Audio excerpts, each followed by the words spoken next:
Mm, okay. I know you're doing good, right? And I know that we know the results already. We know the results. And what results? UEFA Champions League, second leg quarterfinals. I know you've checked my pre-match analysis between Real Madrid, the Merengues, and Arsenal. It is what it is. It is what it is. Home and away. That's unbelievable. Arsenal won away from home 2-1 against the defending champions. I want to give it to Arsenal, Arteta and the boys, all of them. They worked their socks off. They worked their socks off, and it was a well-deserved win. Nobody across the world will say they never merit it or they are not supposed to qualify. Nobody will say that to us now. They can actually raise shoulders and say, now we can stay among the elites this season. There's 2 hurdles to go for them to get the first UEFA Champions League trophy. And the next opposition is who? Paris Saint-Germain. Luis Enrique. So, Arsenal played exceptionally well today. And I'm super proud and super impressed with what they played or what played out. Unfortunately, for Real Madrid, my darling club, the coach, the players, they ran out of ideas when it got to a moment. Even commentator mentioned it. And he mentioned it because of what transpired in terms of what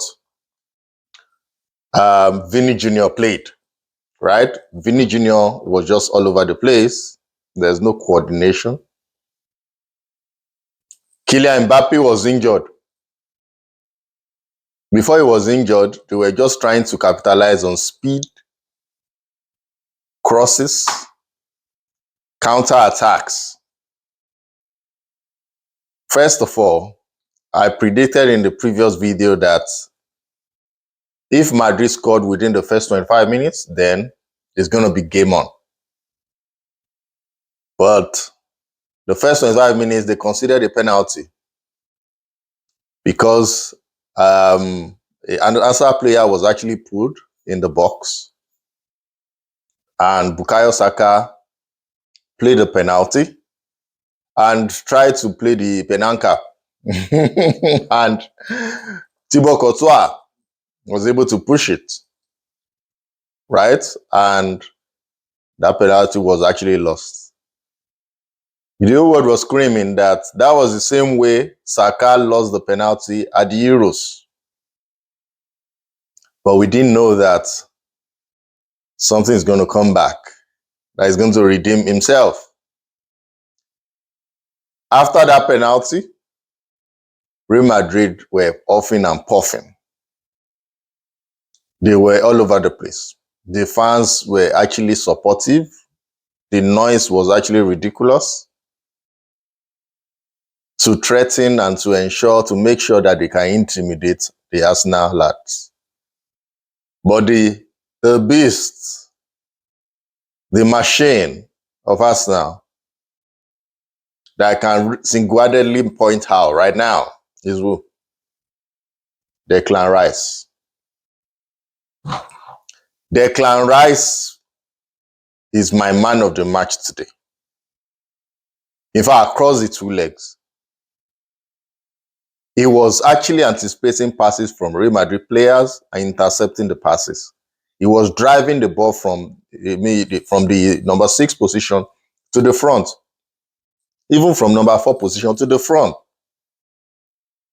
That guy, if Florentino Perez decides to buy him like 120 million pounds, I think he's worth more than that right now, based on what he did over the 2 legs. He showed that he's not just a player that came from West Ham, but he showed that he's a force to be reckoned with among the midfielders in the world. That's what Declan did today. Mikel Merino, 2 assists. What happened? First half, barren draw, 0-0. There was a penalty also, but called by the referee. The VAR saved us now because the referee said that Mbappe was actually fouled, but VAR helped Arsenal to correct that call. That's a good one. The VAR and the officiating. Too many yellow cards. The ref actually showed he wanted to stamp his feet, so he was actually telling them that they should be careful because the game was actually very, very, tough. The players were aggressive. Alaba got his yellow card 3 minutes into the game. David Alaba. So a mistake by Saliba in the second half gave Real Madrid hope, and Vini Jr. converted it. He snagged the ball from the defender and scored into an empty post. So after that, it was actually defensive and playing on counter that Arsenal was doing. They actually did play a low block, and they were clever all through the game. Clever in the sense that they never overcommitted any player. Their pattern of play, they are not ready to overcommit because they knew that it's even a draw, even 1-0 loss, they've qualified. So Arteta had the strategy. There was time wasting as well. Raya got yellow cards, but I understand time wasting is also part of the game. You must use any of your artillery, any of your weapons, to make sure that you get the results, and that's what they did today. Bukayo Saka scored the equalizer. First goal to redeem himself. Assist by Merino, and Vini Jr. equalized, right? And the second assist to Martinelli. Martinelli just ran out the way. Garcia chased him, but he doesn't have that speed. So he had Courtois to beat, and he just plays the ball. 2-1. Tail end of the match. So, done and dusted for Arsenal. Over to the semi-finals, and they're going to play against Paris Saint-Germain. This is what I predict. Based on what my friends have been saying, if Arsenal play against Aston Villa, it's going to be very dicey because English teams, right, they understand each other. But if they play against PSG, they stand a chance to qualify for the finals. This is my personal opinion. Arsenal will qualify for the final. The reason is because of the outing we watched yesterday between PSG and Villa. Like I said, go check my previous video I did this morning, the pre-match analysis, then listen to this one. So, PSG, they were lucky to have actually, qualified yesterday against Villa, and Arsenal will watch the game yesterday, of course.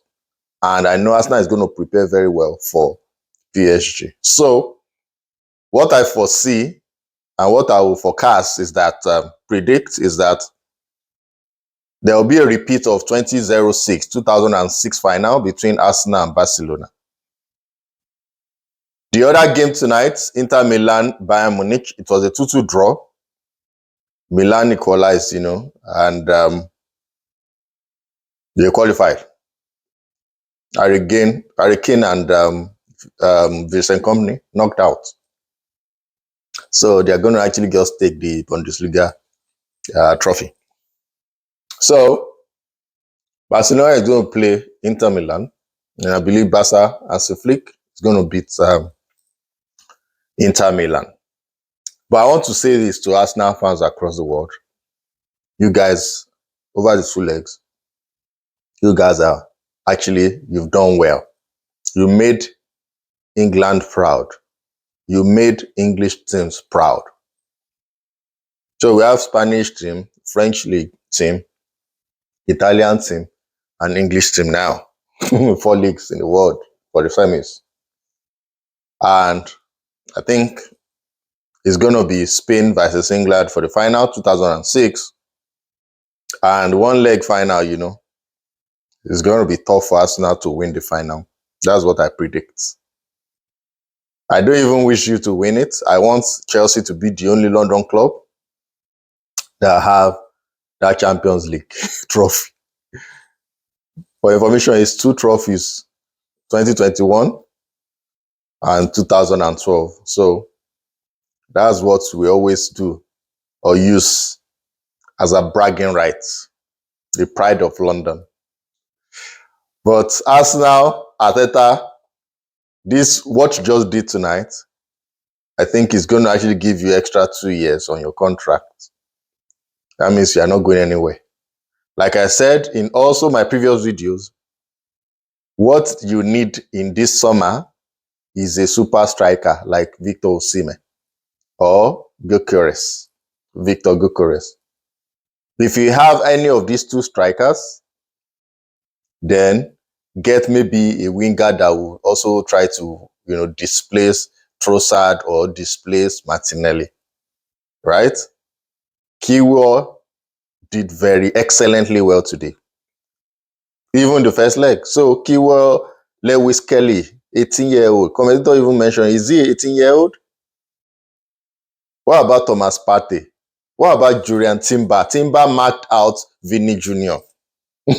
So overall, I just give kudos to us now, the lads, all of them. All of them.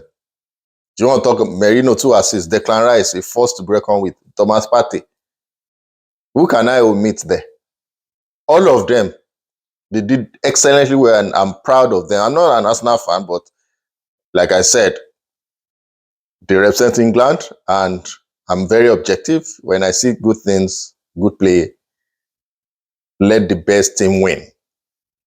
If you play against Chelsea and Chelsea is shit playing, I'll call them out. That's me for you. So, Anson Cochito Alpha Leo. You see? Alpha Leo. And the last news is the Newcastle Palace game. Newcastle is now 3rd on the log after playing the game behind, 1 game behind that they have. 5-0. What a whitewash. It's a disgraceful outing for Palace. 5-0. So, Forest, that has been 3rd for almost all the season, throughout the season, is now 4th. 5th is City. Chelsea is now 6th, back to where Poch left us. And Villa is 7th, but we are tied with Villa on the same points, but superior goal difference. So, I wish us all the best. And the only thing I see, if Chelsea is going to qualify to get that 5th spot or 4th spot, is to beat Newcastle and Nottingham Forest, and also beat Fulham and Everton. But if we cannot do that, I'm not sure we can beat Manchester United or Liverpool. I'm not sure. So the only hope is to beat Fulham, Everton, 1 out of Forest and Newcastle. Then we can say we stand a chance. Right? Our coach talked today. He was talking and justifying himself. We actually are supposed to qualify for 4th position because throughout the season we've been 4th. We are ripe enough to qualify for Champions League, blah, blah, blah. She was complaining about low block. I'm talking about the match conference for tomorrow against Legia Warsaw. So he talked about teams low block is very difficult for us to break. Why are you a coach? Like I said, I've always been saying that. If you are giving flimsy excuses, you're talking about fans, you're talking about low blocks. What are you hired for? To create solutions from complex situations. So the complex situation is low block. So how do you figure out how to break down low block? We don't need your lamentation. We need you to get results for us.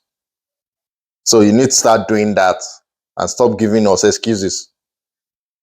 So thank you guys for liking, for subscribing. Anson Kochito Afalio reporting from Fisayo Adedipe TV. Cheers, guys. Congratulations, Arsenal fan. Remontada. Remontada. Where is the Utilano? Cheers, guys. Bye.